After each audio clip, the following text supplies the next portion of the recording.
Hello, welcome back to my channel. അപ്പം ഈ video ഞാൻ കുറേ കാലങ്ങളായിട്ട് എടുക്കണം എന്ന് വിചാരിക്കുന്ന ഒരു വീഡിയോ ആണ്. പല തവണ എടുത്ത വീഡിയോയും കൂടിയാണ്. പക്ഷേ പല കാരണങ്ങളാൽ വെളിച്ച കണ്ടിട്ടില്ല വീഡിയോ.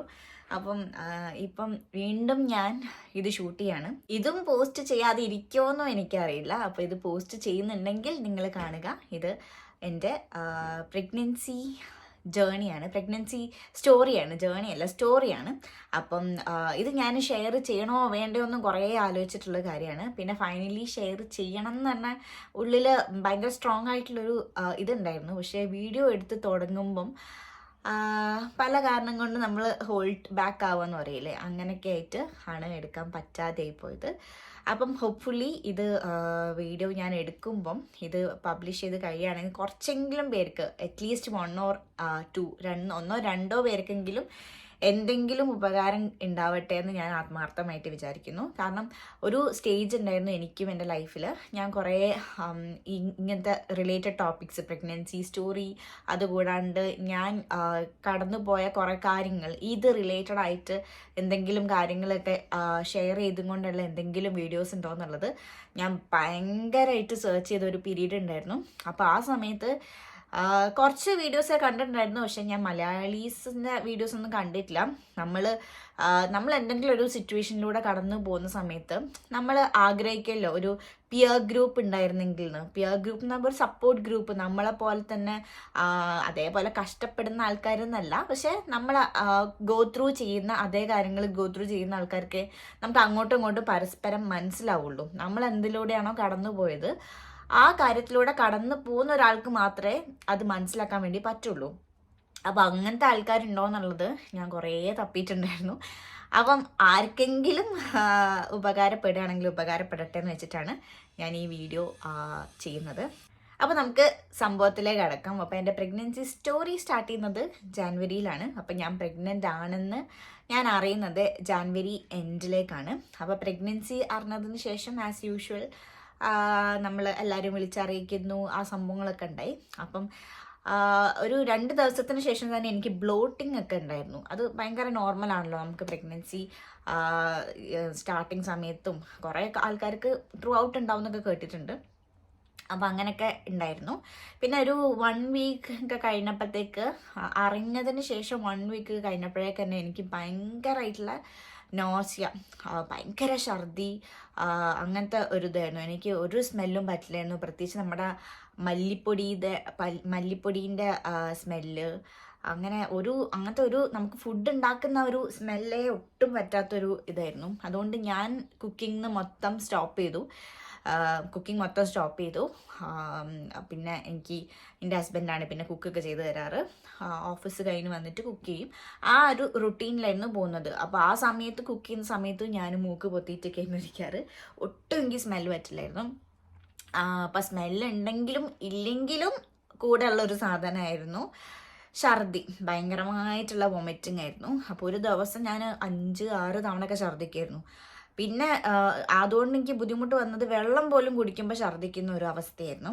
അപ്പം വെള്ളമൊക്കെ കുടിക്കാൻ വേണ്ടിയിട്ട് എനിക്ക് കൊതി വന്നൊരു സമയമായിരുന്നു അത്. അപ്പം നമുക്ക് വെള്ളത്തിനൊക്കെ ഇത്രയും ടേസ്റ്റ് ഉണ്ട്, നമുക്ക് കൊതി വരെ വെള്ളത്തിനോട് വരാമെന്നൊക്കെ എനിക്ക് മനസ്സിലായത് ആ ഒരു സ്റ്റേജിലാണ്. വെള്ളം ഇത്രയും വലിയൊരു സംഭവമാണെന്നൊക്കെ എനിക്ക് ആ സമയത്താണ് മനസ്സിലായത്. നമുക്ക് അതിൻ്റെ വില മനസ്സിലാവാന്നൊക്കെ പറയില്ലേ, അതൊക്കെ എനിക്ക് ആ സമയത്താണ് മനസ്സിലായത്.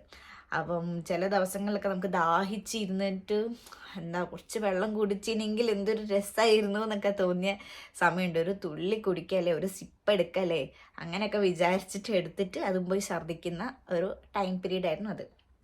അപ്പം ആദ്യത്തെ 3 മാസം ഇങ്ങനെ ഭയങ്കര സിവിയർ ആയിട്ടുള്ള ഒരു ഇതിലൂടെയായിരുന്നു ഞാൻ പോകുന്നുണ്ടായിരുന്നത്.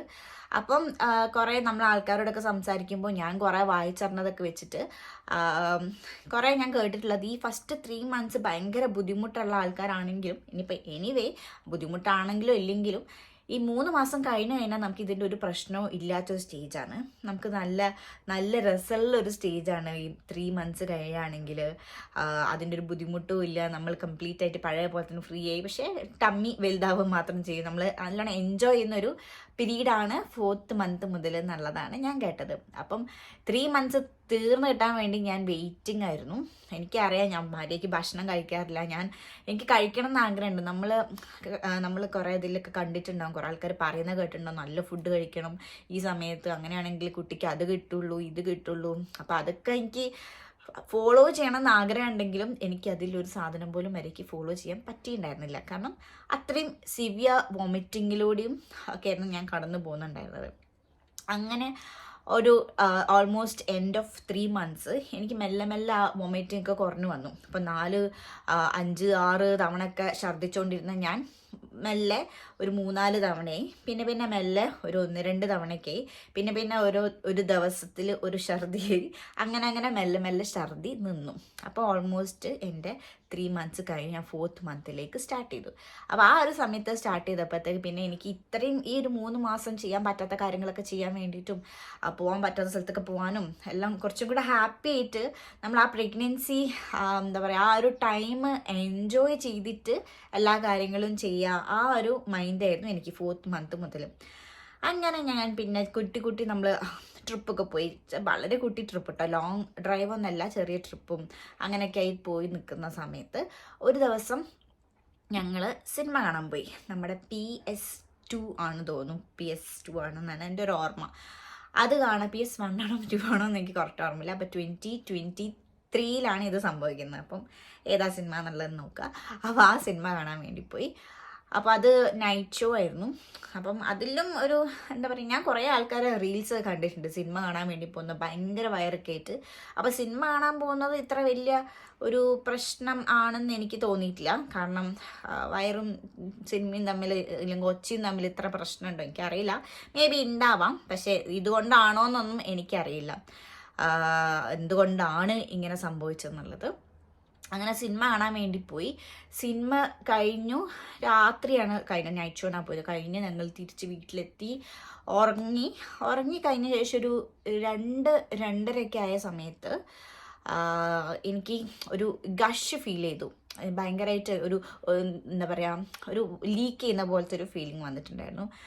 അപ്പം ഞാൻ വിചാരിച്ചു മേ ബി ഞാൻ വായിച്ചിട്ടുണ്ട്, നമുക്ക് ഈ യൂട്രസ് വലുതാവുന്ന സമയത്ത് നമുക്ക് യൂറിൻ നമുക്ക് യൂറിൻ കൺട്രോൾ ചെയ്യാൻ വേണ്ടി പറ്റില്ല എന്ന് വെച്ചാൽ, അപ്പം നമ്മൾ അറിയാണ്ടൊക്കെ കുറച്ച് പോയി പോകും. അതൊക്കെ ഞാൻ കേട്ടിട്ടുണ്ട്. കാരണം നമ്മുടെ യൂട്രസ് വലുതാകുമ്പോൾ നമ്മുടെ യൂറിനറി ബ്ലാഡറിന് അത് തട്ടുന്നുണ്ട്, അതൊക്കെ ഞാൻ മനസ്സിലാക്കിയത്. തട്ടുന്നുണ്ട്, പുഷ് ചെയ്യുന്നുണ്ട്. അപ്പം നമുക്ക് കൺട്രോൾ കുറച്ച് കുറയും, നമുക്ക് ഒരു കൺട്രോൾ ഉണ്ടാവില്ല, ആ കൺട്രോൾ കുറച്ച് കുറയും എന്നുള്ളത് ഞാൻ വായിച്ചിട്ടുണ്ട്. അപ്പം ഞാനതൊക്കെ എക്സ്പെക്ട് ചെയ്തിട്ട് തന്നെ നിൽക്കുന്നത്.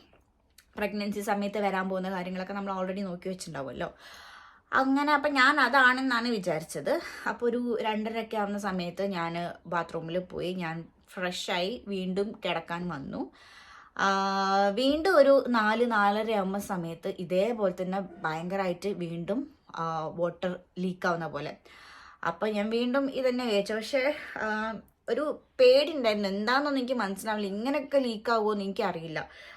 നമുക്ക് ഒന്നാമത് മുന്നത്തെ എക്സ്പീരിയൻസ് ഇല്ല, ആ ഫസ്റ്റ് പ്രഗ്നൻസിയാണ്. അപ്പം എന്തൊക്കെ നടക്കാം, ഇല്ലെങ്കിൽ എങ്ങനെയൊക്കെ എന്തൊക്കെ കാര്യങ്ങൾ വരും അതിനെ പറ്റിയിട്ട് ഒരു ധാരണയും ഇല്ലായിരുന്നു.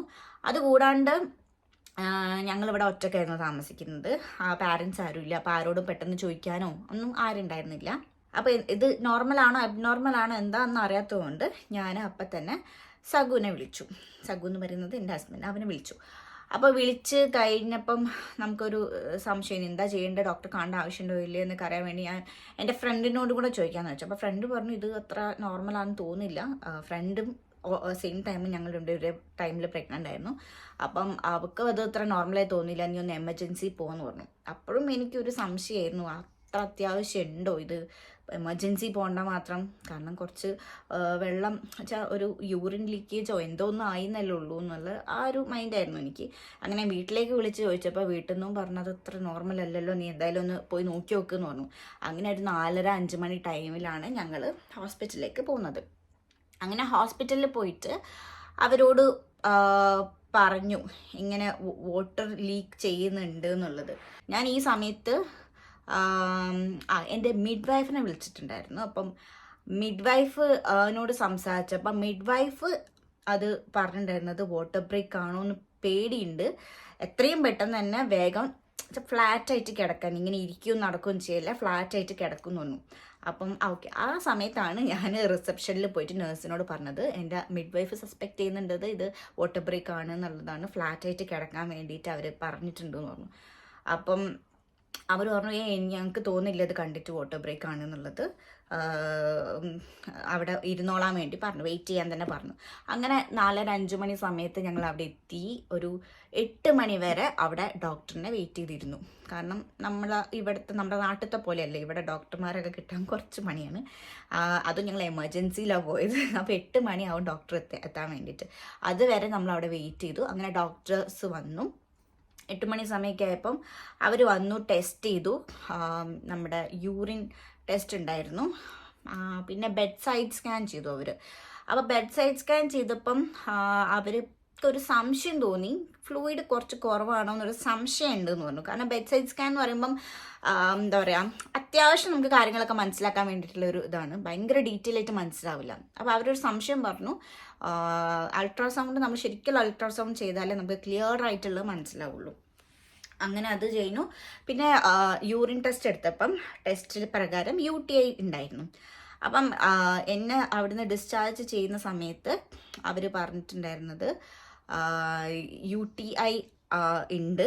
പിന്നെ ഒരു ഒരു ഡൗട്ട് പോലെ മാത്രം എഴുതിയിട്ടുണ്ടായിരുന്നത് എൻ്റെ ഫ്ലൂയിഡ് എംനിയോട്ടിക് ഫ്ലൂയിഡ് കുറവാണോ എന്നുള്ളൊരു ഡൗട്ട് ഉണ്ട് എന്നുള്ളത് എഴുതിയിട്ടുണ്ടായിരുന്നു. അങ്ങനെ അതൊക്കെ കഴിഞ്ഞ് വീട്ടിൽ പോയി. എന്നിട്ട് എന്നോട് ശരിക്കുള്ള അൾട്രാസൗണ്ട് സ്കാനിന് വേണ്ടിയിട്ടായിരുന്നു അവർ ഡേറ്റ് തന്നിട്ടുണ്ടായിരുന്നു. അതൊരു ഡേക്ക് ശേഷമായിരുന്നു ശരിക്കുള്ള അൾട്രാസൗണ്ട് സ്കാൻ ഉണ്ടായിരുന്നത്. അപ്പോൾ ആ ദിവസം ഞാൻ വീട്ടിൽ പോയി ഫുൾ ചില്ല് ചെയ്തു, ഒരു കുഴപ്പമില്ല. പിന്നെ അൾട്രാസൗണ്ട് സ്കാൻ ഉണ്ടായിരുന്നത് എനിക്ക് ഉച്ച സമയത്ത് ഒരു 2 മണി ടൈമിലെങ്ങായിരുന്നു.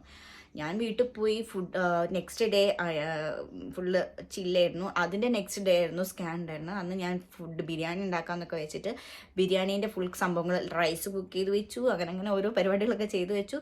സ്കാൻ 2 മണിക്കാണ്. ജസ്റ്റ് ഓടിപ്പോയി സ്കാൻ ചെയ്ത് ഓടിപ്പോയി തിരിച്ച് വന്ന് ബിരിയാണി കംപ്ലീറ്റ് ചെയ്യുക, അതൊക്കെയായിരുന്നു എൻ്റെ പ്ലാൻ ഉണ്ടായിരുന്നത്. അങ്ങനെ 2 മണിക്ക് പോയപ്പം സ്കാൻ കഴിഞ്ഞു. അവർ റിപ്പോർട്ട് അപ്പം തന്നെ മിഡ് വൈഫിന് അയച്ചു കൊടുക്കും. അങ്ങനെ ഞങ്ങൾ തിരിച്ച് വീട്ടിലേക്ക് എത്തുന്നതിൻ്റെ മുന്നേ തന്നെ മിഡ് വൈഫ് എന്നെ കോൾ ചെയ്തിട്ട് പറഞ്ഞു, ഇതൊരു വാട്ടർ ബ്രേക്ക് ആണ്, ഇത് ഒരിക്കലും എക്സ്പെക്റ്റ് ചെയ്തില്ല ഇങ്ങനെ ഉണ്ടാവും എന്നുള്ളത്. കാരണം ഇത് ഒട്ടും നോർമൽ അല്ലാത്തൊരു കാര്യമാണ്. അതുകൊണ്ട് പെട്ടെന്ന് തന്നെ അടുത്തുള്ള ഹോസ്പിറ്റലിലേക്ക് പോകണം.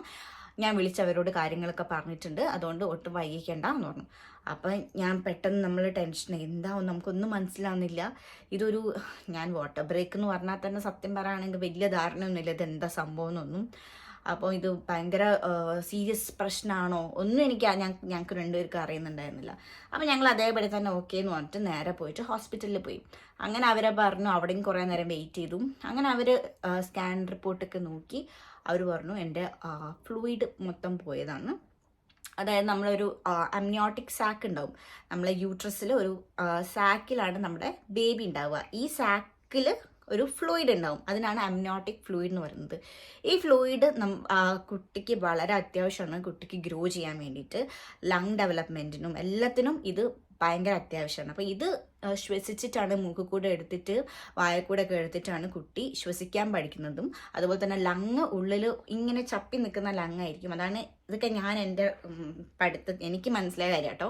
ചപ്പി നിൽക്കുന്ന ലങ് ആയിരിക്കും. എന്നിട്ട് ഈ ഫ്ലൂയിഡ് ശ്വസിച്ച് ഉള്ളോട്ടേക്ക് പോയിട്ടാണ് നമ്മുടെ ലങ് കുട്ടിയുടെ ഇങ്ങനെ വികസിച്ചിട്ട് ആ ഒരു കറക്റ്റായിട്ട് വരുന്നത്. അപ്പം ഭയങ്കര ഏർലി സ്റ്റേജിലാണ്, എനിക്ക് 17 വീക്സിലാണ് ഇങ്ങനെ ആയത്. അപ്പോൾ ഇത് ഭയങ്കര ഏർലി സ്റ്റേജാണ്. അതും 17 വീക്സ് മുതൽ കുറച്ചൊരു വീക്സിലാണ് കുട്ടി ശരിക്കും ഈ ഒരു പ്രോസസ്സ് പഠിക്കുന്നത്. അതായത് ഈ ഫ്ലൂയിഡ് സ്വോളോ ചെയ്തിട്ട് ലങ്ങിലേക്ക് എടുത്ത് ആ ഒരു പ്രോസസ്സ് ചെയ്യുന്നതും പഠിക്കുന്നതൊക്കെ ആ ഒരു പീരീഡിലാണ്. കറക്റ്റ് ആ സമയത്ത് ഫ്ലൂയിഡ് ബ്രേക്കായി, വാട്ടർ ബ്രേക്കായി. അപ്പം അവർ ഭയങ്കര നെഗറ്റീവായിട്ടായിരുന്നു പറഞ്ഞിട്ടുണ്ടായിരുന്നത്, ഇത് പ്രഗ്നൻസി മുന്നോട്ട് പോകാൻ പറ്റില്ല, ടെർമിനേറ്റ് ചെയ്യണം എന്നുള്ളത്. സത്യം പറയുകയാണെങ്കിൽ ആ ഒരു സമയത്ത് ഞാനാകെ ഫ്രീസ് ആവുക ചെയ്തത്. ഞാൻ ഒട്ടും എക്സ്പെക്റ്റ് ചെയ്യാത്ത ഒരു സംഭവമാണ് അവർ പറഞ്ഞിട്ടുണ്ടായിരുന്നത്. ടെർമിനേറ്റ് ചെയ്യാന്നൊക്കെ പറഞ്ഞത് എനിക്ക് എന്താ പറയുക, എനിക്കൊരു പുതിയൊരു സംഭവം കേൾക്കുന്ന പോലെ ഇതെന്താ ഇങ്ങനെ. കാരണം ആ ഒരു സെക്കൻഡ് വരെ വോട്ട് ഇങ്ങനെ ആവുന്നുണ്ട്, മേ ബി കുറച്ച് കൂടുതൽ ശ്രദ്ധിക്കണം, ഇനി കുറച്ചും കൂടെ കോംപ്ലിക്കേറ്റഡ് ആവാൻ ചാൻസ് ഉണ്ട്, ഒന്നും കൂടെ ഞാൻ ശ്രദ്ധിക്കണം, അങ്ങനെയൊക്കെ ആയിട്ടാണ് ഇത് വരാമെന്നാണ് ഞാൻ വിചാരിച്ചിട്ടുണ്ടായിരുന്നത്. ഒറ്റയടിക്ക് ടെർമിനേറ്റ് ചെയ്യണം, ഇത് നിങ്ങൾക്ക് ഒരു രീതിയിൽ മുന്നോട്ട് കൊണ്ടുപോകാൻ പറ്റില്ല, കുട്ടിക്ക് ഇനി നിങ്ങളുടെ വയറ്റിൽ നിൽക്കാൻ പറ്റില്ല, അങ്ങനെയൊക്കെ പറഞ്ഞു അവർ. പിന്നെ അവർ എന്നോട് പറഞ്ഞു അവിടെ അഡ്മിറ്റ് ആവാൻ പറഞ്ഞു. 24 hours അവിടെ ഒബ്സർവേഷനിൽ നിൽക്കണം. കാരണം ഈ വാട്ടർ ബ്രേക്ക് ആവുകയാണെങ്കിൽ നോർമലി എല്ലാ സ്ത്രീകൾക്കും എന്താ സംഭവിക്കുക എന്ന് പറയുകയാണെങ്കിൽ അവരുടെ ബോഡി ലേബറിലേക്ക് പോകും. അപ്പോൾ വൺസ് വാട്ടർ ബ്രേക്ക് ആയി കഴിയുകയാണെങ്കിൽ പിന്നെ ബോഡി തനിയെ കുട്ടീനെ പുറത്തേക്ക് തള്ളുക ചെയ്യുക. അതാണ് യൂഷ്വലി ഇപ്പം 40 ആഴ്ച അല്ലെങ്കിൽ ഫുൾ പ്രഗ്നൻസി ഇത് കഴിയുകയാണെങ്കിൽ എൻഡ് ഓഫ് ദ പ്രഗ്നൻസി ഇതാണ് സംഭവിക്കുന്നത്. അപ്പം വൺസ് വാട്ടർ ബ്രേക്ക് ആയി കഴിയുകയാണെങ്കിൽ ഇതാണ് സംഭവിക്കുക നാച്ചുറലി. അപ്പോൾ അവർ അത് എക്സ്പെക്റ്റ് ചെയ്തു. അപ്പം എൻ്റെ ബോഡിയും ഇനി ബേബീനെ പുറത്തേക്ക് ഇതാക്കും, അതുകൊണ്ട് പെട്ടെന്ന് ലേബറിലേക്ക് പോവും, ഏത് സമയത്ത് വേണമെങ്കിലും ലേബറിലേക്ക് പോവാം, അതുകൊണ്ട് 24 hours അവിടെ അഡ്മിറ്റ് ആവണമെന്ന് പറഞ്ഞു. അങ്ങനെ എന്ത് പ്രശ്നം ഉണ്ടെങ്കിൽ, എന്ത് വേറെ ഉണ്ടെങ്കിൽ, എന്ത് ഇതുണ്ടെങ്കിൽ അപ്പം വിളിക്കാൻ പറഞ്ഞു, അതേപടി ലേബറിലേക്ക് ആവും ഞാൻ എന്ന് പറഞ്ഞു. അപ്പം പക്ഷേ കുട്ടീനെ അവർക്ക് സേവ് ചെയ്യാൻ പറ്റില്ല, കാരണം ടു ഏർലിയാണ്. 17 weeks എന്ന് പറയുന്നത് ഭയങ്കര ഏർലിയാണ്. അവർക്ക് ഒരു രീതിയിലും ഒന്നും ചെയ്യാൻ പറ്റില്ല, കാരണം ഒന്നും ഓർഗൻസ് ഒന്നും ഡെവലപ്പ് ആവാത്തൊരു സ്റ്റേജാണ്. ഈ സ്റ്റേജിൽ അവർക്ക് കിട്ടിക്കഴിയുകയാണെങ്കിലും ഒരു NICUവിൽ വെച്ചിട്ടും കാര്യമില്ല എന്നാണ് അവർ പറഞ്ഞത്. എനിക്കറിയില്ല ഇനിയിപ്പോൾ എന്തെങ്കിലും ഇതൊക്കെ ഉണ്ടോ എന്നുള്ളത് അറിയില്ല. ഇത് നമുക്ക് പറയാൻ പറ്റില്ല, നമ്മുടെ കയ്യിലല്ല ഒന്നും. അപ്പം എനിക്ക് ആ സമയത്ത് എന്തായാലും ഒന്നും അറിയണ്ടല്ല, ഞാൻ മൊത്തം ബ്ലാങ്ക് ആയിരുന്നു. അവരിങ്ങനെയൊക്കെയാണ് എന്നോട് പറഞ്ഞിട്ടുണ്ടായിരുന്നത്. അപ്പം എനിക്ക് ആ ഒരു ദിവസം 24 hours ഞാനും വെയിറ്റ് ചെയ്ത് നിൽക്കുകയായിരുന്നു. അയ്യോ ഇങ്ങനെ ആവാൻ പോവാണ്, എന്താ ചെയ്യുക, എനിക്ക് ഭയങ്കര ഒരു ഹെൽപ്ലെസ്നെസ് എന്ന് പറയാലോ. നമുക്കൊന്നും ആരോടാ അപ്പം ഹെൽപ്പ് ചോദിക്കാമെന്ന് മനസ്സിലാവുന്നില്ല, ആരോട് ചോദിച്ചിട്ടും കാര്യമില്ല എന്നറിയാം. ഡോക്ടർമാർ തന്നെ ഇങ്ങനെ പറയാണ്, നമ്മൾ ആരോട് എന്ത് ചോദിക്കാനാ, ഇത്രയേ ഉള്ളൂ, അത് കഴിഞ്ഞോ. കാരണം ഇത്രയും കാലം ഞാൻ പോയിക്കൊണ്ടിരുന്ന ഒരു ജേർണി എന്ന് പറയുന്നത് ഒറ്റയടിക്ക് തീരാൻ പോവാണോ, അങ്ങനത്തെ ഒരു ഭയങ്കര ഒരു സിറ്റുവേഷനിലൂടെയായിരുന്നു കടന്നു പോയിക്കൊണ്ടിരുന്നത്.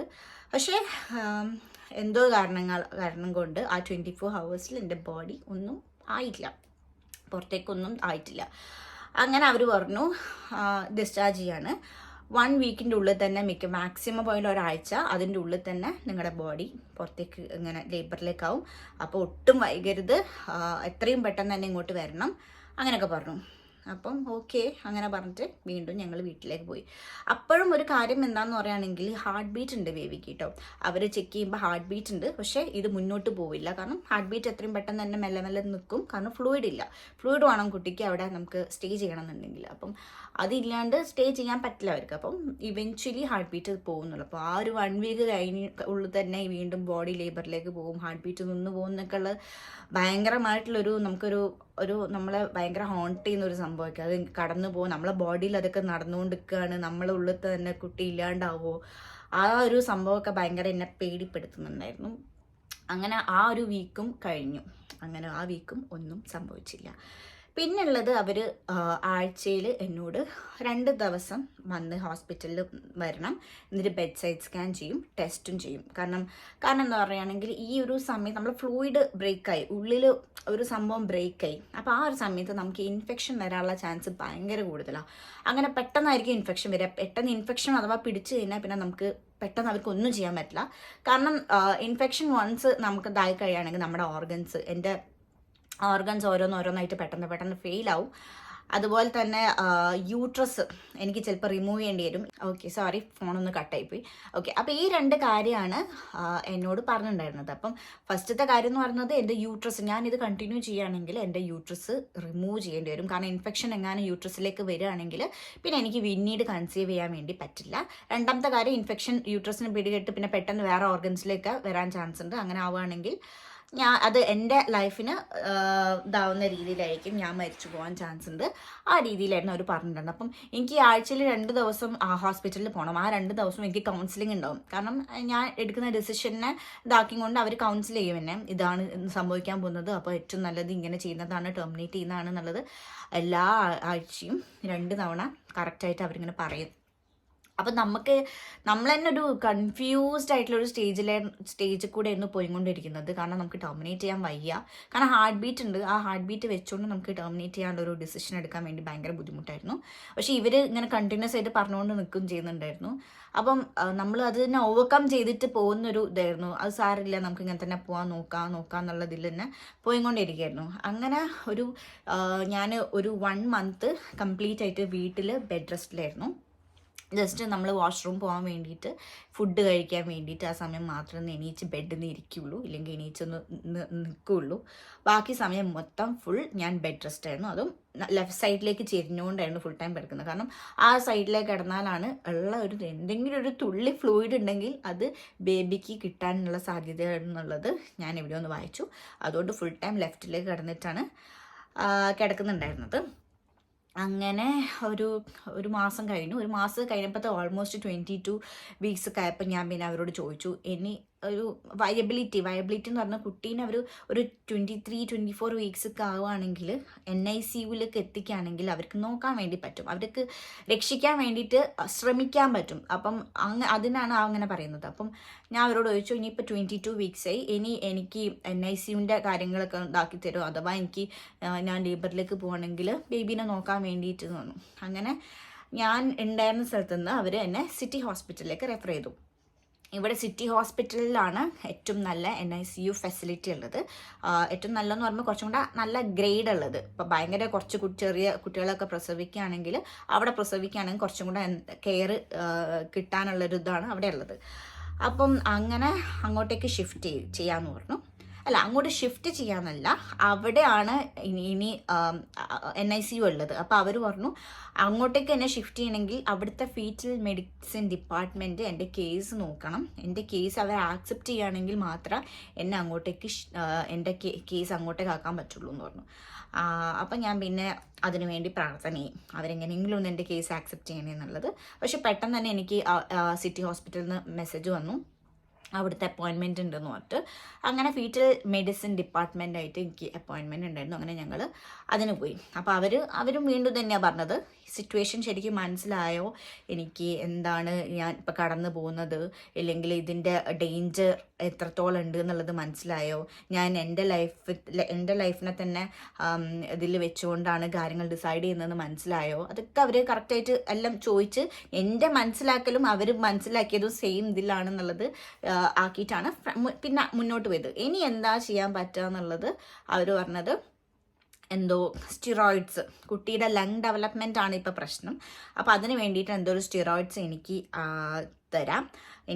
ഇഞ്ചെക്റ്റ് ചെയ്ത് തരാം. അപ്പം അത് ഭയങ്കരമായിട്ട് ഇതാക്കുന്നല്ല, പക്ഷെ ഹെൽപ്പ് ചെയ്യും കുട്ടീനെ എന്ന് പറഞ്ഞു. അങ്ങനെ പിന്നെ അവർ പറഞ്ഞു 2 ദിവസം, ഇപ്പോൾ ഒരു സ്റ്റിറോയിഡ് എനിക്ക് അന്ന് അടിച്ചു തന്നു അവർ. എന്നിട്ട് പറഞ്ഞു 2 ദിവസം കഴിഞ്ഞിട്ട് തിരിച്ച് വാ, എന്നിട്ട് ഇവിടെ അഡ്മിറ്റ് ആവാമെന്നാണ്. പക്ഷേ അവർ എന്നെ അവിടുന്ന് വിടുന്നതിന് മുന്നേ പറഞ്ഞൊരു കാര്യം എന്താണെന്ന് പറയുകയാണെങ്കിൽ, ഈ 2 ദിവസം കഴിയുന്നതിൻ്റെ ഉള്ളിൽ ഞാൻ പ്രഗ്നൻ്റ് ആയിട്ട് ഇരിക്കുമെന്ന് തന്നെ ഉറപ്പുള്ളൊരു കാര്യമല്ല. മേ ബി ഈ 2 ദിവസത്തിൻ്റെ ഉള്ളിലായിരിക്കും ചിലപ്പം എൻ്റെ ബോഡി അബോർഷനിലേക്ക് പോകുന്നുണ്ടാവാന്ന് പറഞ്ഞു, അല്ലെ ലേബറിലേക്ക് പോകുന്നുണ്ടാവാന്ന് പറഞ്ഞു. അപ്പം വീണ്ടും നമുക്കൊരു ടെൻഷൻ ഉണ്ടാക്കുന്ന ഒരു കാര്യം. ആ 2 ദിവസം ഞാൻ ഒരു ബാത്റൂമിൽ പോലും പോകാൻ വേണ്ടി അനങ്ങാൻ എനിക്ക് പേടിയായിരുന്നു. കാരണം പെട്ടെന്ന് എന്തെങ്കിലും ആയിപ്പോവോ, ബാത്റൂമിൽ പോകുമ്പം ഒന്നും അഥവാ എന്തെങ്കിലും എബോഷനൊക്കെ ആയിപ്പോവോ, അല്ലെങ്കിൽ ലേബറിലേക്ക് ആയിപ്പോവോ എന്നൊക്കെയുള്ളൊരു പേടിയായിരുന്നു. ആ 2 ദിവസം എങ്ങനെയൊക്കെയോ തള്ളി നീക്കി, എന്തോ ഒരു ഭാഗ്യത്തിന് വലിയ പ്രശ്നമൊന്നും ഉണ്ടായിട്ടില്ല.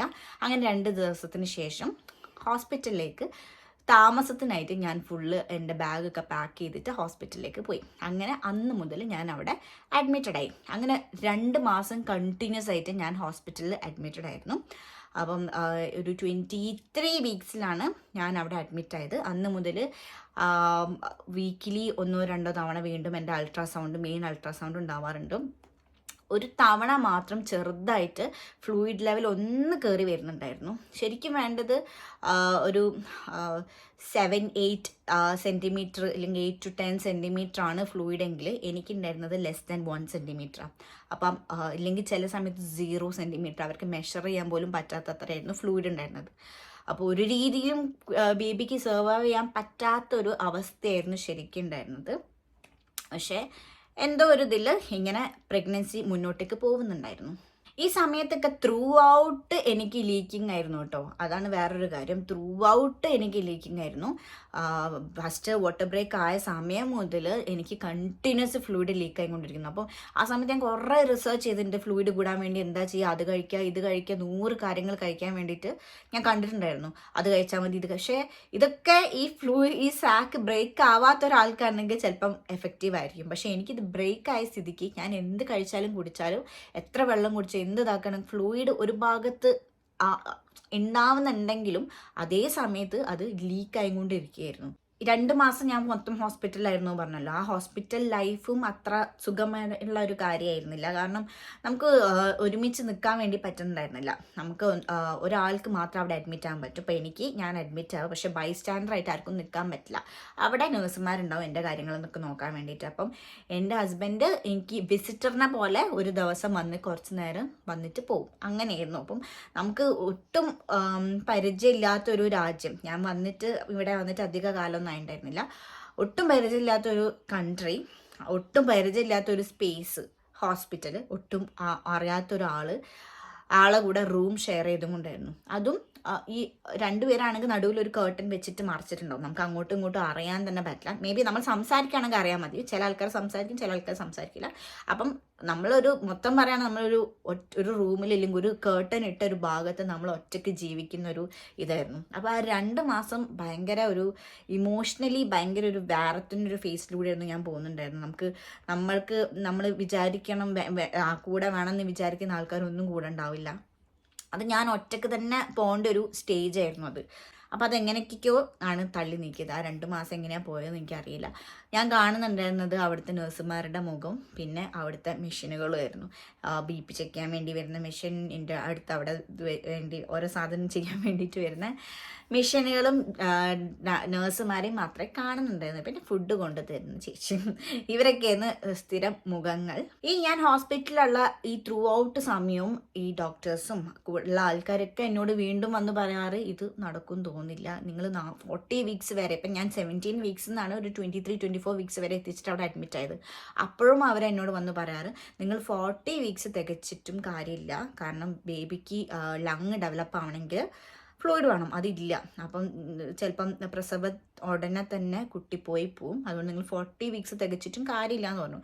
ഞാനാണ് 23-24 ഒക്കെ തികഞ്ഞിട്ട് ഹോസ്പിറ്റലിൽ അഡ്മിറ്റായി നിൽക്കുന്ന സ്റ്റേജാണ്. അപ്പം ഭയങ്കര എന്താ പറയുക, നെഗറ്റീവിൻ്റെ ഒരു ഇതായിരുന്നു. നമുക്കൊരു പോസിറ്റീവ് ഇതുപോലും എവിടെ നിന്നും വരാനുണ്ടായിരുന്നില്ല. പക്ഷേ എന്താണെന്നറിയില്ല, എൻ്റെ ഉള്ളിൽ എന്തോ ഒരു പോസിറ്റീവ് സംഭവം ഉണ്ടായിരുന്നു.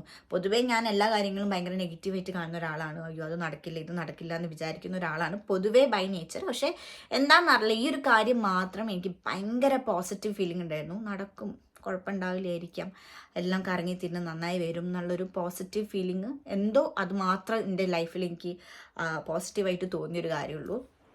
അങ്ങനെ പോയി ഒരു എൻഡ് ഓഫ് 28 വീക്സ് ഒക്കെ ആകുമ്പോഴത്തേക്കും എല്ലാം എനിക്ക് ബ്ലീഡിങ് ചെറുതായിട്ടൊക്കെ വരാൻ തുടങ്ങി. സ്പോട്ടിങ് പോലെ ചെറിയ ബ്ലീഡിങ് ഒക്കെ വന്നു. അങ്ങനെ 29 ആയി, 30 ആയി, 31 വീക്സ് ഒക്കെ ആയപ്പം പെട്ടെന്ന് ഭയങ്കരമായിട്ട് ഹാർട്ട് ബീറ്റ് ഡ്രോപ്പ് ആവാനൊക്കെ തുടങ്ങി. ബേബീൻ്റെ ഹാർട്ട് ബീറ്റ് ഭയങ്കര ഡ്രോപ്പ് ആവാൻ തുടങ്ങി. അപ്പോൾ അവർ കുറച്ചും കൂടെ കൂടുതലായിട്ട് എന്നെ ശ്രദ്ധിക്കാൻ തുടങ്ങി. ഇടയ്ക്കിടയ്ക്ക് വന്നിട്ട് ചെക്ക് ചെയ്യുന്നു ഹാർട്ട് ബീറ്റ് ഓക്കെ അല്ലേ എന്നുള്ളത്. അങ്ങനെ ഒരു 31 വീക്സ് ആൻഡ് 4 ഡേയ്സ് സംതിങ് ആയപ്പം ഒരു ദിവസം സഗു അന്ന് ശരിക്കും ഓഫീസ് ഉണ്ടായിരുന്നു, പക്ഷേ എന്തോ ഒരു കാരണത്താൽ വർക്ക് ഫ്രം ഹോം എടുത്തിട്ടുണ്ടായിരുന്നു. അതുകൊണ്ട് എൻ്റെ കൂടെ ഇവിടെ ഹോസ്പിറ്റലിൽ വന്നിരിക്കുകയായിരുന്നു. അപ്പം എന്തോ ഒരു മീറ്റിംഗ് അറ്റൻഡ് ചെയ്യാൻ വേണ്ടിയിട്ട് ഒന്ന് അപ്പുറത്തെ റൂമിൽ പോയിട്ട് മീറ്റിംഗ് അറ്റൻഡ് ചെയ്ത് വരുമ്പോഴത്തേക്ക് റൂമിൽ മൊത്തം തിരക്കും ബഹളമായി. കാരണം ബേബിയുടെ ഹാർട്ട് ബീറ്റ് പെട്ടെന്ന് ഡ്രോപ്പ് ആയി. പെട്ടെന്ന് തന്നെ എമർജൻസി C-സെക്ഷൻ ചെയ്യണം എന്നുള്ളതായിരുന്നു. ഓൾറെഡി C-സെക്ഷൻ ആയിരിക്കും ചെയ്യാന്നുള്ളത് പണ്ടേ പറഞ്ഞിട്ടുള്ള. കാരണം എന്താണെന്ന് വെച്ചാൽ ഒന്നാമത് വെള്ളമില്ല, ഫ്ലൂയിഡ് വേണം കുട്ടിക്ക് തലതിരിഞ്ഞ് താഴോട്ടേക്ക് എത്തണമെങ്കിൽ. അപ്പം ആ ഫ്ലൂയിഡ് ഇല്ലാത്ത സ്ഥിതിക്ക് കുട്ടി ഇങ്ങനെയായിരിക്കും ഉണ്ടാവുക യൂട്രസിൽ. അപ്പോൾ തിരിയാനും മറിയാനും ഒക്കെയുള്ള ഒരു പോസിബിലിറ്റി ഭയങ്കര കുറവാണ്. അതുകൊണ്ട് തലതിരിഞ്ഞ് താഴോട്ട് വരില്ല എന്നുള്ളത് ഓൾറെഡി അറിയായിരുന്നു. അതുകൊണ്ട് C-സെക്ഷൻ വേണ്ടി വരും എന്നുള്ളതൊക്കെ മുന്നേ എന്നോട് പറഞ്ഞു വെച്ചിട്ടുണ്ടായിരുന്നു. ഇൻ കേസ് ആ ഭാഗത്ത് എത്തുകയാണെങ്കിൽ C-സെക്ഷൻ ആയിരിക്കും വേണ്ടി വരിക എന്നുള്ളത്. അങ്ങനെ പെട്ടെന്ന് അവർ എമർജൻസി സെക്ഷൻ ചെയ്യണമെന്ന് പറഞ്ഞു. പെട്ടെന്ന് എൻ്റെ ഡ്രസ്സൊക്കെ മാറ്റി. അങ്ങനെ എന്തോ ഭാഗ്യം കൊണ്ട് മാത്രമാണ് അന്ന് സഗു അവിടെ ഉണ്ടായിരുന്നത്. ഇല്ലെങ്കിൽ സഗുവിൻ്റെ ഓഫീസ് അന്ന് അത്യാവശ്യം ഒരു 3/4 മണിക്കൂർ ദൂരമുള്ള സ്ഥലമായിരുന്നു. അപ്പം ഞാൻ വിളിച്ച് പറഞ്ഞെങ്കിൽ ഒരിക്കലും ഡെലിവറി സമയത്ത് സഗു ഉണ്ടാവില്ല എൻ്റെ കൂടെ. ഒറ്റയ്ക്ക് ഒരു രാജ്യത്ത് നിന്ന്, ഒറ്റയ്ക്ക് ഒരു ഹോസ്പിറ്റലിൽ നിന്ന് ഞാൻ ഒറ്റയ്ക്ക് ഒരു കുട്ടീനെ പ്രസവിക്കേണ്ടി വന്ന ഒരവസ്ഥയാണ്. എന്തോ ഒരു ഇതിനെ കൊണ്ട് അറ്റ്ലീസ്റ്റ് ആ ഒരു കാര്യമെങ്കിലും എനിക്ക് ഫേവറബിൾ ആയിട്ടുണ്ടായിരുന്നു. അപ്പോൾ സഗു ആ ഒരു ദിവസം മേ ബി ദൈവം അതെങ്കിലും ഒന്ന് എനിക്ക് തരാമെന്ന് വിചാരിച്ചിട്ടുണ്ടാവും. അതുണ്ടായിരുന്നു. അങ്ങനെ സഗു ഉള്ളതുകൊണ്ടൊക്കെ കുറച്ച് മനസ്സമാധാനം, ഭയങ്കര പേടിയുണ്ടായിരുന്നു എനിക്ക്. ഉള്ളിൽ എന്തൊക്കെ പറയുകയാണെങ്കിൽ ഉള്ളിൽ നമുക്കൊരു പോസിറ്റീവ് ഫീലിംഗ് ഉണ്ടെങ്കിലും കൂടെ എന്താ സംഭവിക്കാൻ പോകുന്നത് എന്നുള്ളതിൻ്റെ ഒരു ടെൻഷനും പേടിയും ഉണ്ടായിരുന്നു. അതിൻ്റെ കൂടെ തന്നെ എനിക്ക് ഭയങ്കര എക്സൈറ്റ്മെൻറ്റ് ഉണ്ടായിരുന്നു. ആളെ കാണാൻ പോവുകയാണ് എന്നുള്ളതിൻ്റെ ഒരു എക്സൈറ്റ്മെൻറ്റ്. കുറേ കാലമായല്ലോ എന്താണ് എന്നും അറിയാണ്ട് നമുക്ക് പെണ്ണാണോ ആണാണോ എന്നുള്ളത് പോലും എനിക്ക് അറിയാൻ പറ്റില്ല. ഞാൻ എക്സൈറ്റഡ് ആയിരുന്നു ശരിക്കും അറിയാൻ വേണ്ടി. 20 വീക്സിൽ നമുക്ക് അറിയാൻ പറ്റുമായിരുന്നു. പക്ഷേ എനിക്ക് ഫ്ലൂയിഡ് ഇല്ലാത്തത് കൊണ്ട് അവർക്ക് കാണാൻ പറ്റുന്നുണ്ടായിരുന്നില്ല. അതുകൊണ്ട് അതും എക്സൈറ്റ്മെൻറ്റ് ഉണ്ടായിരുന്നു എനിക്ക് പെണ്ണാണോ ആണാണോ എന്നുള്ളത്. പക്ഷേ അതിലും എനിക്കൊരു ഇന്നർ ഫീലിംഗ് ഉണ്ടായിരുന്നു അത് ഗേളാണ് എന്നുള്ളത്. അതെനിക്ക് ആദ്യമേ ഉണ്ടായിരുന്നു. അപ്പം ഞാൻ വിചാരിച്ച പോലെ തന്നെയായിരുന്നു എല്ലാം നടന്നുണ്ടായിരുന്നത്. അങ്ങനെ ഡെലിവറി കഴിഞ്ഞ ഉടനെ തന്നെ സെക്ഷൻ ആയിരുന്നു. കഴിഞ്ഞ ഉടനെ തന്നെ സാധാരണഗതിയിൽ ഇവിടെ കുട്ടികളെ അതേപടി അമ്മേൻ്റെ ചെസ്റ്റിലേക്ക് വെച്ചുതരും ആ ചൂട് കിട്ടാൻ വേണ്ടിയിട്ട്. പക്ഷെ അത് കഴിഞ്ഞ് ഞാൻ നേരത്തെ പ്രിപ്പയർഡ് ആയിരുന്നു. എനിക്ക് അറിയുന്നത് ഒരിക്കലും എനിക്ക് ഉണ്ടാവില്ല എന്നുള്ളത്. കാരണം അവൾക്ക് എൻ്റെ ചൂടിനേക്കാളും അപ്പം അത്യാവശ്യമായിട്ടുള്ളത് NICUവിൻ്റെ കെയർ ആണെന്നുള്ളത് എനിക്കറിയായിരുന്നു. അപ്പം കഴിഞ്ഞതും ഞാൻ ഒരു കരച്ചിൽ മാത്രമേ കേട്ടിട്ടുണ്ടായിരുന്നുള്ളൂ. പിന്നെ ഞാൻ വേറെ ഒരു ഭയങ്കര എക്സ്പെക്റ്റ് ചെയ്തൊരു കാര്യമാണ് കരച്ചിൽ കേൾക്കാന്നുള്ളത്. കാരണം ഞാൻ കുറേ കണ്ടിട്ടുണ്ട് കുട്ടി ജനിച്ച ഉടനെ തന്നെ കരയാണെങ്കിൽ നമുക്ക് പകുതി ഓക്കെ ആണ് എന്നുള്ളത്. കാരണം ലങ് ആ കരച്ചിലാണ് കുറേ ഒന്ന് വികസിക്കുന്നത്. അവസാനത്തെ ഒരു വികസനം നടക്കുന്നത് ആ ഒരു കരച്ചിലാണ്. അപ്പം ഞാൻ അതും കുറേ പ്രാർത്ഥിച്ചിട്ടുണ്ടായിരുന്നു കരച്ചിൽ കേൾക്കണേ എന്നല്ല. എന്തോ എൻ്റെ മനസ്സിൽ കരച്ചിൽ കേട്ടിട്ടുണ്ടായിരുന്നെങ്കിൽ ഓക്കെ ആവും, പിന്നെ എന്തായാലും കുഴപ്പമില്ല, ഓക്കെ ആവും എന്നുള്ള ആ ഒരു മൈൻഡായിരുന്നു എനിക്കുണ്ടായിരുന്നത്.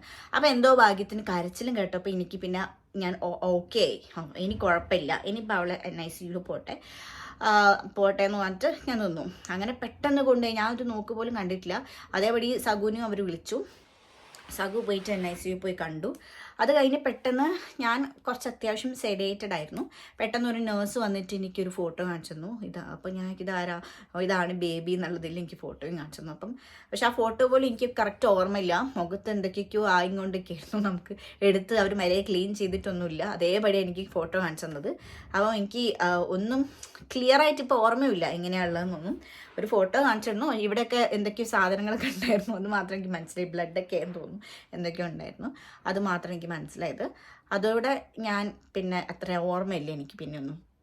അത് കഴിഞ്ഞ് എന്നെ റൂമിലേക്ക് കൊണ്ടുവന്നതിന് ശേഷം ആണ് സഗു എന്നെ വീഡിയോ കോൾ ചെയ്യുന്നത് കാണിക്കാൻ വേണ്ടിയിട്ട്, ബേബീനെ കാണിക്കാൻ വേണ്ടി. അപ്പം അങ്ങനെ വീഡിയോ കോളിലാണ് ഞാൻ ആദ്യമായിട്ട് കാണുന്നത് ബേബീനെ. അപ്പം പക്ഷേ ഞാൻ ഭയങ്കര ടയേർഡായിരുന്നു. മൊത്തം നമ്മളൊരു പകുതി ഇതിലാണ് നിൽക്കുന്നത്.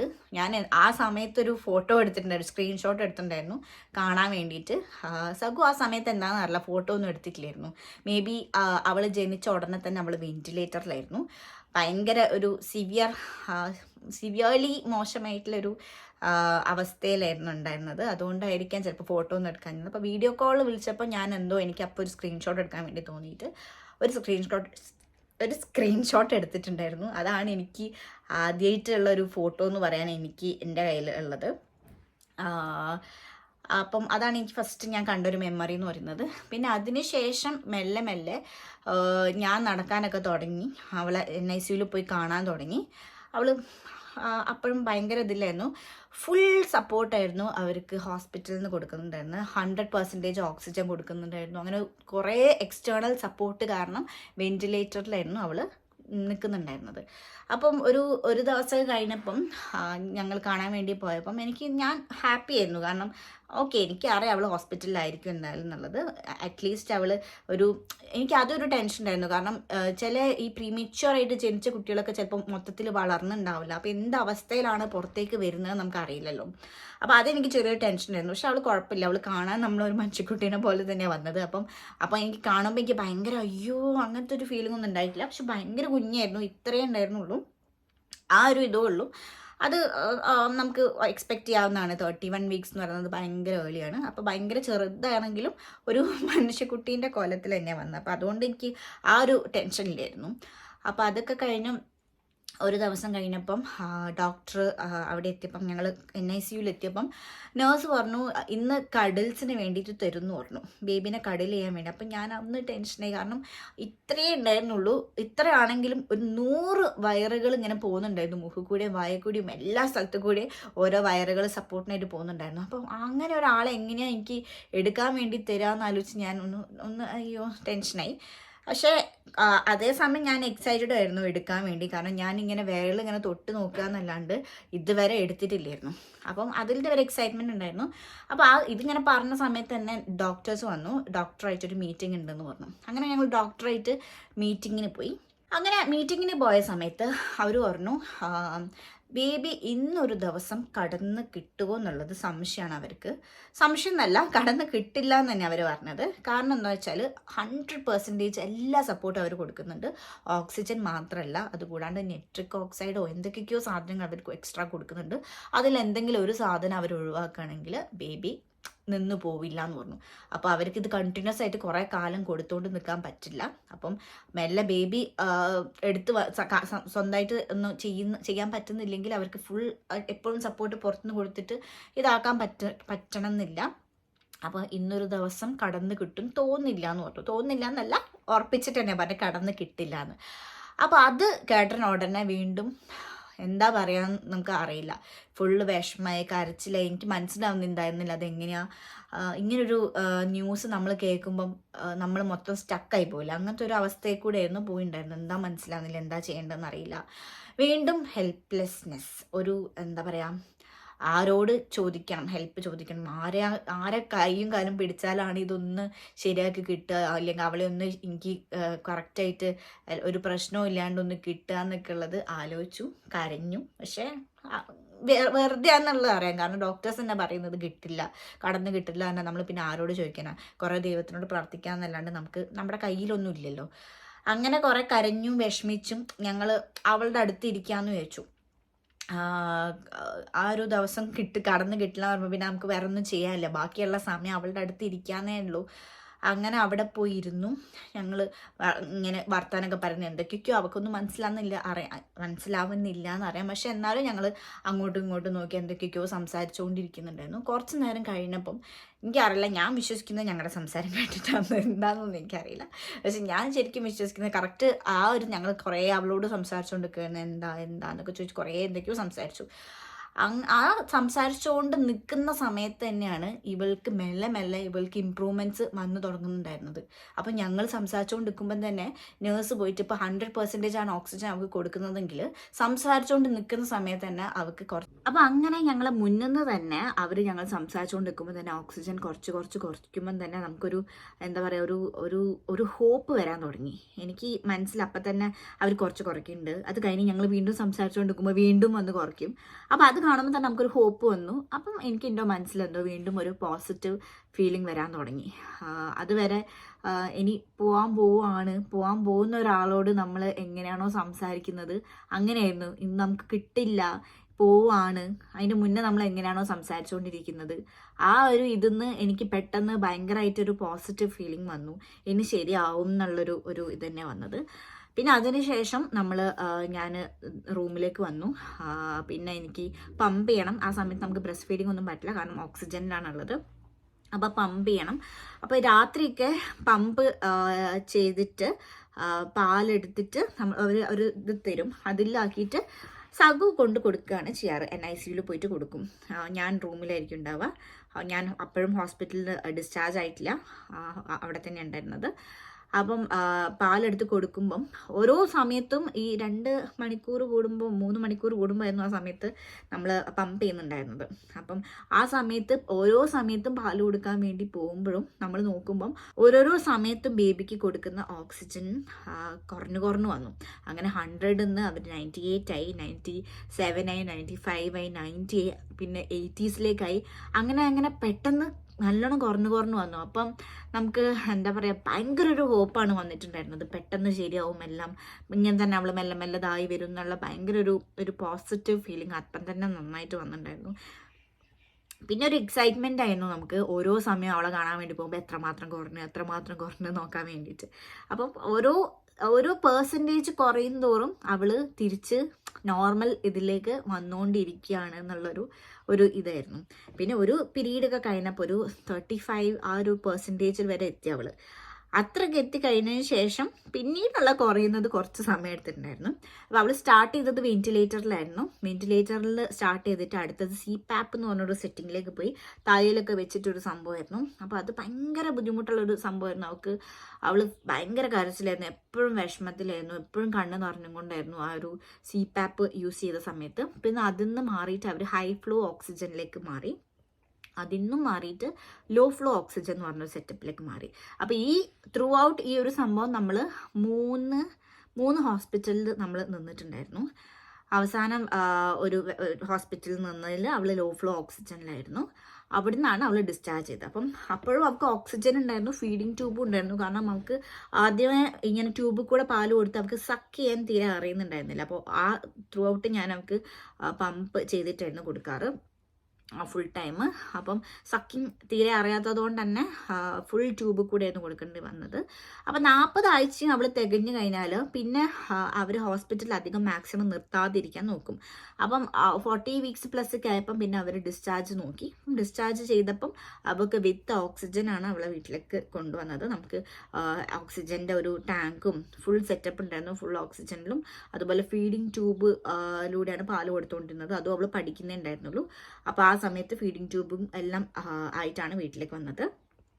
പ്ലസ് ഫീഡിങ് ട്യൂബ് നമുക്ക് മൂക്കുകൂടെ ഇടുന്ന ഒരു ട്യൂബാണ്. അപ്പം അത് ഞാൻ ഇടണമായിരുന്നു. കാരണം അത് ഇടയ്ക്കിടയ്ക്ക് ഇവർ വലിച്ചൂരാനൊക്കെ സാധ്യത ഉണ്ട്. അപ്പം നമുക്ക് എപ്പോഴും അത് ഇടാൻ വേണ്ടി ഹോസ്പിറ്റലിൽ പോകുമ്പം അത് ബുദ്ധിമുട്ടായതുകൊണ്ട് ഞാൻ ഇടാൻ പഠിച്ചാലേ അവരവിടുന്ന് ഡിസ്ചാർജ് ചെയ്തെന്നുള്ളത് പറഞ്ഞതുകൊണ്ട് അവിടുന്ന് ആദ്യം ഒരു ഡോളിനെ ഇടിപ്പിച്ചിട്ടൊക്കെ എന്നെ പഠിപ്പിച്ചു. എന്നിട്ട് അവളെ മേലെ തന്നെ ഇടാൻ വേണ്ടി പറഞ്ഞു. അങ്ങനെ ആ ഒരു സംഭവം പഠിച്ചു. പിന്നെ അങ്ങനെയാണ് ഡിസ്ചാർജ് ചെയ്തിട്ടുണ്ടായിരുന്നത്.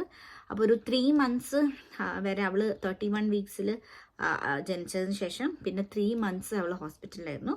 അങ്ങനെ 3 monthsന് ശേഷം അവൾ വീട്ടിലേക്ക് കൊണ്ടുവന്നു. എന്നിട്ടൊരു ആഫ്റ്റർ എൻ്റെ ഒരു ഓർമ്മയിൽ ഒരു 3 months വരെ അവൾക്ക് വീട്ടിൽ നിന്നും ഓക്സിജൻ ഉണ്ടായിരുന്നു. അതിനുശേഷം ഫീഡിങ് ട്യൂബ് മാത്രമായിരുന്നു. ഫീഡിങ് ട്യൂബ് ഭയങ്കര ബുദ്ധിമുട്ടായിരുന്നു മാറ്റാൻ വേണ്ടിയിട്ട്. എവേർഷൻ ഉണ്ടായിരുന്നു നമുക്ക്. അവൾ ഫുഡ് എവേർഷൻ ഉള്ളതുകൊണ്ട് അവൾ ഒന്നും കഴിക്കാൻ കൂട്ടാക്കുന്നില്ല. അതുകൂടാണ്ട് സക്കിങ് നടക്കാത്തതുകൊണ്ട് ബ്രസ്റ്റ് ഫീഡിങ്ങും കറക്റ്റായിട്ട് നടക്കുന്നുണ്ടായിരുന്നില്ല. അങ്ങനെ ഫീഡിങ് എവേർഷൻ ഉള്ളതുകൊണ്ട് ട്യൂബ് മാറ്റുന്നത് അത്ര ഈസി കാര്യമായിരുന്നില്ല.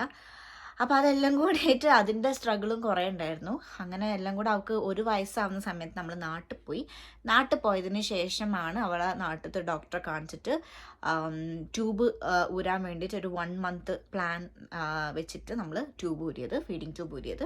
അപ്പം ഇത് റിലേറ്റഡ് ആയിട്ട് കുറേ ആൾക്കാർ എനിക്ക് മെസ്സേജ് അയക്കാറുണ്ടായിരുന്നു. അവരുടെ ബേബിക്കും ഫീഡിങ് ട്യൂബ് ഉണ്ട്, എന്താ ചെയ്തത് മാറ്റാൻ വേണ്ടിയിട്ടൊക്കെ ചോദിച്ച് കുറേ ആൾക്കാർ എനിക്ക് ഇൻസ്റ്റാഗ്രാമിൽ മെസ്സേജ് അയക്കാറുണ്ടായിരുന്നു. അത് ഞാൻ മോളുടെ ഒരു റീല് പോസ്റ്റ് ചെയ്തിട്ടുണ്ടായിരുന്നു. അതിൽ അവൾക്ക് ട്യൂബ് ഉള്ളതുകൊണ്ട് ആ റീൽ അത്യാവശ്യം കുറച്ച് വ്യൂസ് ഒക്കെ വന്നിട്ടുണ്ടായിരുന്നു. അപ്പോൾ അതിൽ കണ്ടിട്ടാണ് കുറേ ആൾക്കാർ എനിക്ക് മെസ്സേജ് അയച്ചിട്ടുണ്ടായിരുന്നത്. അപ്പോൾ എനിക്ക് പറ്റുന്ന രീതിയിൽ ഞാൻ എല്ലാവരും ഹെൽപ്പ് ചെയ്തിട്ടുണ്ട്. എന്നെക്കൊണ്ട് പറ്റുന്ന രീതിയിൽ കാര്യങ്ങളൊക്കെ പറഞ്ഞ്, ഇനിയിപ്പം എന്നെക്കൊണ്ട് പറ്റുന്ന ഹെൽപ്പാണെങ്കിൽ ഞാൻ ചെയ്തിട്ടുണ്ട്. അതുകൂടാണ്ട് സപ്പോർട്ടാണെങ്കിൽ ഞാൻ സംസാരിക്കാനൊക്കെ ഉണ്ടായിട്ടുണ്ട്. ഒരു പിയർ സപ്പോർട്ടാണ് അവർക്ക് വേണ്ടതെങ്കിൽ. അപ്പം അങ്ങനെ എന്തെങ്കിലും കടന്നു പോകുന്ന ആൾക്കാരാണെങ്കിൽ ഒരിക്കലും മെസ്സേജ് അയക്കാൻ വേണ്ടിയിട്ട് മടിക്കേണ്ട ആവശ്യമില്ല. ഞാനും ഇതേ അവസ്ഥയിലൂടെ പോയതുകൊണ്ട് എനിക്ക് തീർച്ചയായിട്ടും കണക്ട് ചെയ്യാൻ വേണ്ടി പറ്റും. അപ്പം എന്തെങ്കിലും ഉണ്ടെങ്കിൽ തീർച്ചയായിട്ടും ഇൻസ്റ്റാഗ്രാമിൽ മെസ്സേജ് അയക്കാം. അപ്പം ഇതാണ് എൻ്റെ പ്രഗ്നൻസി സ്റ്റോറി. കുറേ കാര്യങ്ങളോടൊക്കെ കടന്നു പോയിട്ടാണെങ്കിലും ഫൈനലി കിക്കി ബേബിക്ക് ഒരു പ്രശ്നവും ഇല്ലാണ്ട് അവൾക്ക് ഹെൽത്ത് റിലേറ്റഡ് ആയിട്ട് അവൾ എന്തോ ഭാഗ്യം കൊണ്ട് ദൈവത്തിൻ്റെ ഇതുകൊണ്ട് ഒരു പ്രശ്നവും ഇല്ലാണ്ട് വന്നിട്ടുണ്ട്. ഫീഡിങ് ട്യൂബ് കുറച്ച് ലേറ്റ് ആയിട്ടാണെങ്കിൽ 1 വയസ്സ് ആയതിനു ശേഷമാണ് അവൾ ഊരിയത്. മെല്ലെ മെല്ലെ ഫുഡൊക്കെ കഴിച്ച് ആ സമയത്ത് സ്റ്റാർട്ട് ചെയ്ത് ഇപ്പം വലിയ കുഴപ്പമില്ലാണ്ട് പോകുന്നുണ്ട്. അപ്പം അതാണ് എൻ്റെ പ്രഗ്നൻസി സ്റ്റോറി, കിക്കിയുടെ ഒരു ബർത്ത് സ്റ്റോറി. അപ്പം വീഡിയോ കണ്ട എല്ലാവർക്കും താങ്ക് യു. ചെറിയ വീഡിയോ ആണോ ലോങ് വീഡിയോ ആണോ എന്നുള്ളതൊന്നും എനിക്കറിയില്ല. ഭയങ്കര ലോങ് ആയിരിക്കില്ല എന്ന് തന്നെ എനിക്ക് തോന്നുന്നത്. മാക്സിമം ഞാൻ ചുരുക്കി സ്പീഡ് പറയാൻ ശ്രമിച്ചിട്ടുണ്ട്. ഓവർ സ്പീഡായോ എന്ന് എനിക്കറിയില്ല. എന്താണെങ്കിലും വീഡിയോ കണ്ടതിന് താങ്ക് യു. ഇനി നമുക്ക് അടുത്ത വീഡിയോയിൽ കാണുന്നത് വരെ താങ്ക് യു.